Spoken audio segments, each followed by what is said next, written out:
नमस्कार दर्शकों, आप सभी का स्वागत है कार्तिक एस्ट्रोलॉजी में। आज एक बहुत ही महत्वपूर्ण विषय पर चर्चा करेंगे। अक्सर व्हाट्सएप पर हमें मैसेज आते हैं कि गुरुजी मेरे दूसरे विवाह का योग बन रहा है या नहीं, या फिर मेरे दूसरे विवाह कैसा रहेगा।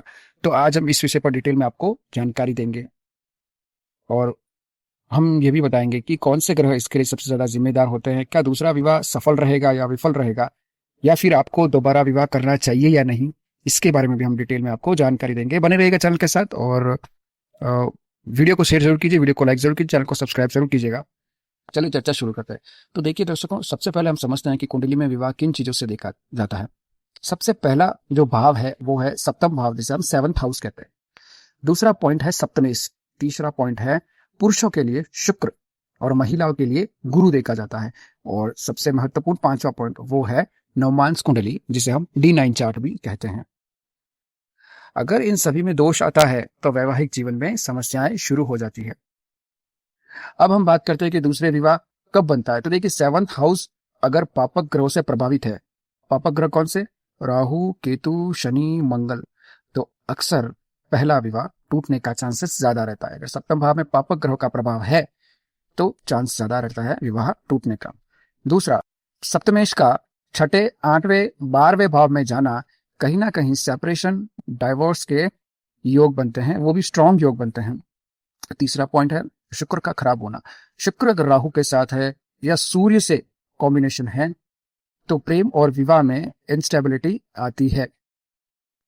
और अगर नवमांस कुंडली आपकी खराब है, नवमांस कुंडली बिल्कुल अच्छी नहीं है, तो यहां पर भी विवाह टिकता नहीं है, विवाह टूटने के चांसेस ज्यादा बढ़ जाते हैं। वीनस प्लस राहु के कॉम्बिनेशन से अट्रैक्शन बढ़ता है, इल्यूशन बढ़ता है, जल्दी शादी होती है, लेकिन जल्द ही शादी टूट जाती है। मार्स प्लस वीनस, यहां पर स्टेबिलिटी कम रहती है, जिसके कारण विवाह टूटने के चांसेस ज्यादा रहते हैं। सैटर्न प्लस वीनस मतलब डिले होता है और कहीं ना कहीं डिससेटिस्फिकेशन रहता है।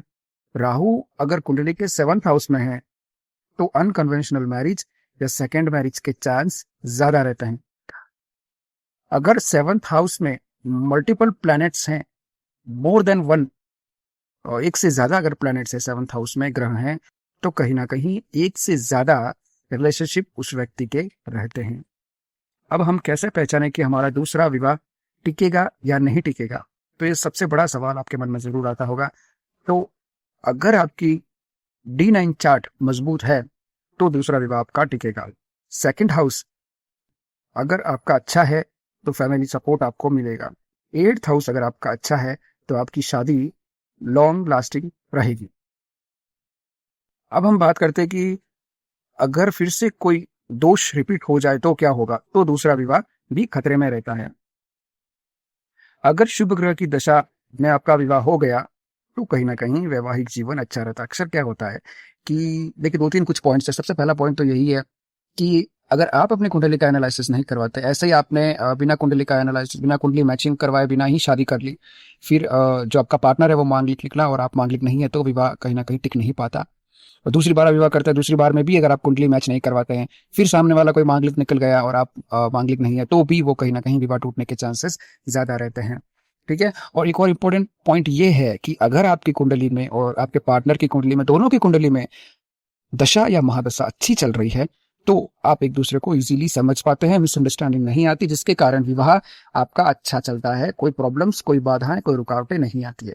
इसलिए आप अपनी कुंडली का एनालिसिस जरूर कराएं। विवाह करने से पहले कुंडली मैच जरूर करवाएं, ताकि फ्यूचर में आपको कोई प्रॉब्लम ना आए और मिसअंडरस्टैंडिंग जैसी सिचुएशन ना आए। कोई भी खराब ग्रह अगर है तो ज्योतिष जिसके पास आप जाते हैं, एस्ट्रोलॉजर के पास अपनी कुंडली मैच करवाने के लिए, वो आपको कहीं ना कहीं उन खराब ग्रहों के उपाय जरूर बताएंगे, जिसके कारण आपके रिलेशनशिप मजबूत होंगे, स्ट्रांग होंगे।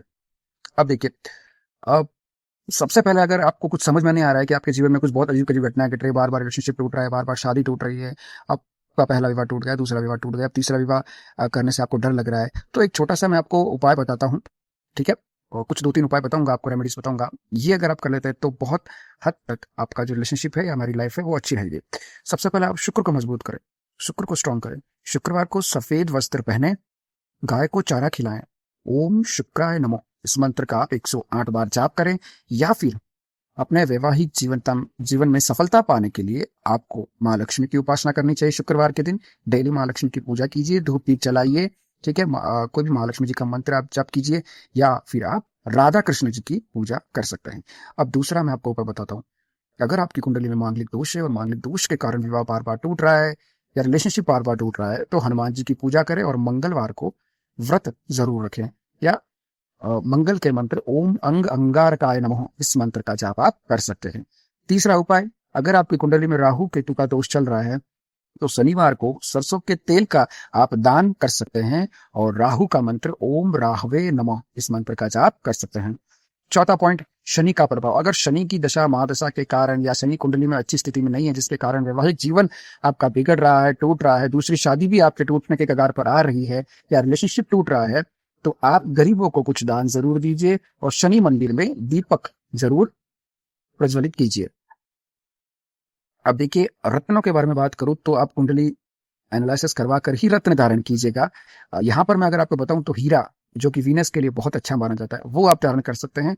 नीलम सैटर्न के लिए बहुत अच्छा है, ये आप धारण कर सकते हैं। लेकिन फिर मैं कहूंगा कि बिना सलाह के धारण ना कीजिएगा, कहीं ना कहीं प्रॉब्लम आ सकती है।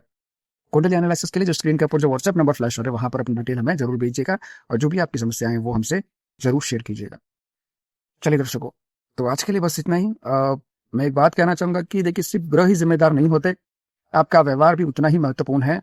अगर आप बार बार गुस्सा करते हैं कि सामने वाला को नहीं समझ पाते, तो भी इसका कारण माना जाता है कि विवाह नहीं टिक पाता। इसलिए अपने क्रोध पर नियंत्रण रखिए। जो भी आपका पार्टनर है उसकी बात ध्यान से सुनिए, धैर्य से सुनिए। बार बार आप अपने ही बात पर सहमत मत रहिए। अगर आप गलत है तो अपनी गलती स्वीकार जरूर कीजिए। जितना हो सके उतना अपने रिश्ते को बचाने की कोशिश कीजिए। तो दोस्तों, आज हमने सीखा दूसरा विवाह कब होगा, किन ग्रहों से दूसरे विवाह का चांस बनता है, आपका विवाह टिकेगा या नहीं, और आपको मैंने आज उपाय भी बताया। तो दर्शकों, आज के लिए बस इतना ही। वीडियो को एक लाइक जरूर कीजिए, वीडियो को शेयर जरूर कीजिएगा। चैनल को अगर आपने सब्सक्राइब नहीं किया अभी तक, सब्सक्राइब जरूर कीजिए। और कुंडली एनालिसिस के लिए जो व्हाट्सएप नंबर आपको दिख रहा है ऊपर, वहां पर अपनी डिटेल जरूर भेजिएगा। आज के लिए बस इतना ही। राधे राधे।